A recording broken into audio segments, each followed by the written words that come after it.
Hello বন্ধুরা, এখন এই ঘুম থেকে উঠলাম। এখন বাজে হচ্ছে 8টা 15। এই যে 8টা 15 মতন। তো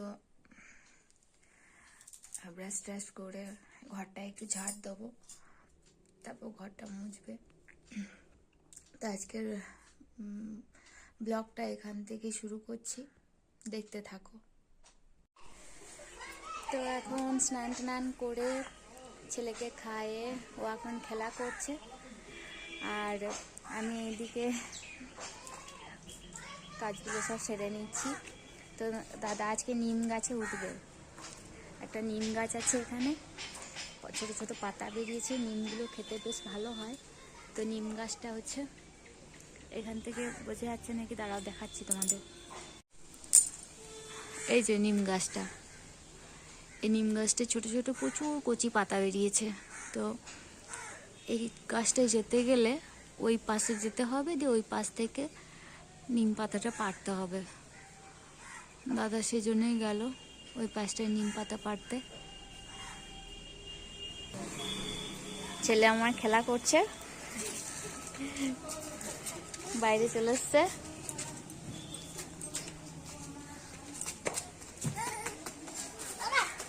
আর ওই যে নিম পাতা পাতবে, তার ব্যবস্থা চলছে।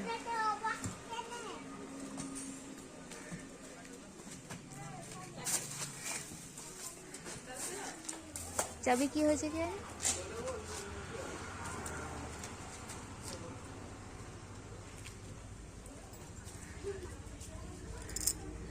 দেখতে থাকো। ওখানে কি হয়েছে? দাদা উঠেছে? দাদা পারলো উঠতে?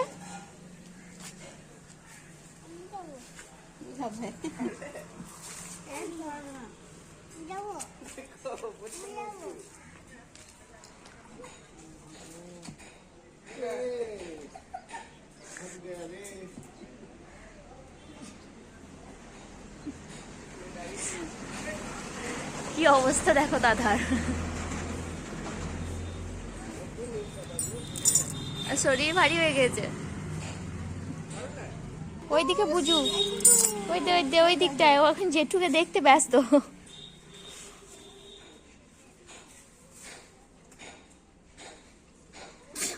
হ্যাঁ, ঠান্ডা লেগে গেছে, কয়েকটাই হ্যাচি পড়লো আজকে।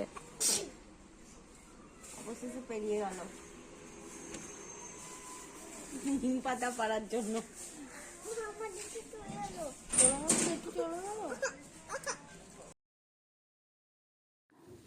নিম পাতাটা পাড়া হোক, আমি তা করতে পারি যাই। শেষ পর্যন্ত নিম পাতা পাড়া হয়েছে, কিন্তু ওই গাছটাই হয় নাই, অন্য একটা গাছে পাততে হয়েছে।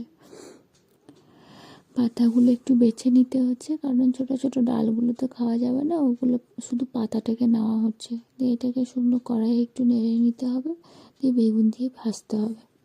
যেহেতু নতুন পাতা বেরোচ্ছে, তাই এই পাতাটা খেতে ভালো লাগে। তো আজকে রান্না হয়েছে শাক, কালো কলাইয়ের ডাল, কুমড়োর তরকারি,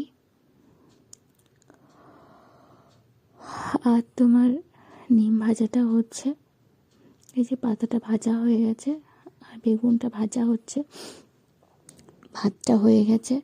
যেহেতু কালো কলাইয়ের ডাল হয়েছে, তাই শুধু মাছটা ভাজা হবে। মাছটা অন্য কিছু খেতে ভালো লাগে না কালো কলাইয়ের ডালের সঙ্গে। আর মা চাল করেছিল না, ওটা আজকে পিষিয়ে আনা হলো। যে ধানটা সেদ্ধ করেছিল ওটা আজকে পিষিয়ে আনা হলো। পিষিয়ে আনার পরে এই যে মা পাঁচড়াচ্ছে, মা পাঁচড়িয়ে অল্প একটু একটু ময়লা যেগুলো ছিল সেগুলো বেরিয়ে যাবে একেবারে। চালটা খুব ফ্রেশ চাল হয়েছে সত্যি। ছোটোবেলায় এই জিনিসগুলো খুব দেখেছি বাড়িতে, ধান সিদ্ধ করে চাল পিষিয়ে নিয়ে এসে সেই চালটাকে আবার পরিষ্কার করে রাখা। ঘরে যেটা তৈরি করা হয় সেটা সত্যিই অর্গানিক, সেটা খেলে কোনো রকম সাইড ইফেক্ট হয় না কখনো, কারণ কোনো কিছু মেশানো থাকে না এতে। চালটা এতটাই ফ্রেশ হয়েছে, সত্যি দেখো কত সুন্দর ফ্রেশ হয়েছে চালটা। অল্প একটু চাল হলে কি হবে, এই চালটাই যথেষ্ট। মা যে এই বয়সে এসেও এসব করতে পারছে এটাই অনেক আমাদের কাছে। চলো এরপর নিচে যাব, নিচে গিয়ে তারপর খাওয়া দাওয়া করব। মা এখানে ছাদে বসে চালটা পাশে নিচে। মায়ের খাওয়া হয়ে গেছে, মা আগে খেয়ে নিল যে এই কাজটা করতে হবে বলে। দেখো দেখেছো, এটা হচ্ছে মানে চালটা একটু একটু যেটা ভেঙে গেছে সেই চালটাকে আলাদা একটা জায়গায় রাখা হচ্ছে। দিয়ে এই যে চালটা ফ্রেশ হয়ে গেছে, কত সুন্দর হয়ে গেছে দেখেছো, কিচ্ছু নেই চালে, বালি বা পাথর টাথর কিচ্ছু নেই। এখন আমাদের খাওয়া দাওয়া হয়ে গেছে, খাওয়া দাওয়া হয়ে এই একটু বসবো এবার।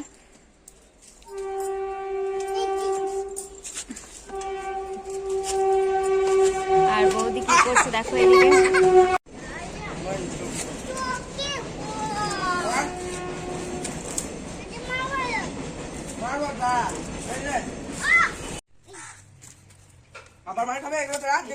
এটা হচ্ছে বেল, বেলটা শরবত হবে, বৌদি চালাচ্ছে। বেলের শরবত খাওয়া খুব ভালো, মানে পেট পরিষ্কার হয়, পেট ভালো থাকে। আর এখন এবার বেল পাকার টাইম হয়ে গেছে, প্রায় দিনই বেলের শরবত হবে। গ্রীষ্মকালে তো বেলের শরবতের সঙ্গে যদি একটু করে বরফের টুকরো দেওয়া হয় তাহলে বেশ খেতে ভালোই লাগে। কিন্তু এখন যেহেতু এখনো খুব একটা গরম পড়েনি, ওই জন্য এখন বরফটা না দেওয়াই ভালো। অল্প একটু চিনি দিয়ে, একটু মিষ্টি মিষ্টি যারা পছন্দ করে তাদের জন্য চিনি দিয়ে তারপরে জল দিয়ে ভালো করে মেখে শরবতের মতন করে খাওয়া হয়। আর ওইদিকে ছেলে খেলা করছে, এই যে ঘুমানোর কোনো নামগন্ধই নেই, ওই যে।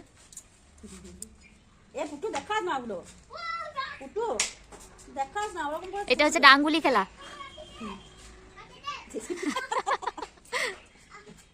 এ ঘুমাবি না? আরে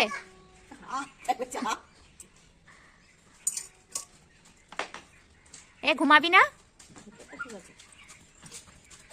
চলাই চলাই চলাই চলাই চলাই বাবা। কি করছে না দাদা, কি করছে দাদা? কি করছে দাদা? আর লাগবে এগুলো কি হয়েছে?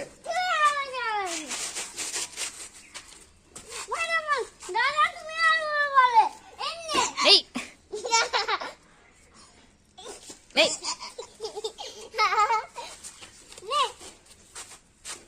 আচ্ছা আমি করবো ছুটি হলো। দাঁড়া,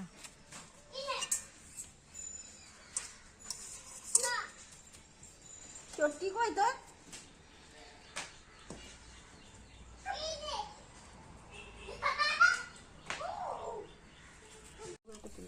অল্প একটু জল আর চিনি দিয়ে এটা মাখা হচ্ছে। আর এই যে চুমড়ি মতন যে জিনিসটা, ওটাকে হাতে করে মেখে নিয়ে ফেলে দিতে হয়, ওটা তো খাওয়া যায় না, ওই যে ওটা ফেলে দেওয়া হলো। ভালো করে বেছে বেছে বেছে বেছে হাতে করে নেকড়ে নেকড়ে এইটাকে ম্যাশ করে নিতে হবে, নইলে গুটি গুটি থেকে যায়। হয়ে গেছে বেলের শরবত। আমি এখন বেলের শরবত খাই। আজকের ভিডিওটা এখানেই শেষ করছি, দেখা হবে আবার একটা ভিডিওতে। অবশ্যই চ্যানেলটা সাবস্ক্রাইব করে দিও আর লাইক কমেন্ট শেয়ার করতে যেন ভুলো না। আজ তবে আসি, টাটা বাই বাই। শরবতটা খেতে কিন্তু বেশ ভালোই হয়েছে। আমার ছেলে প্রথমে খাচ্ছিল না, তারপরে খেলো।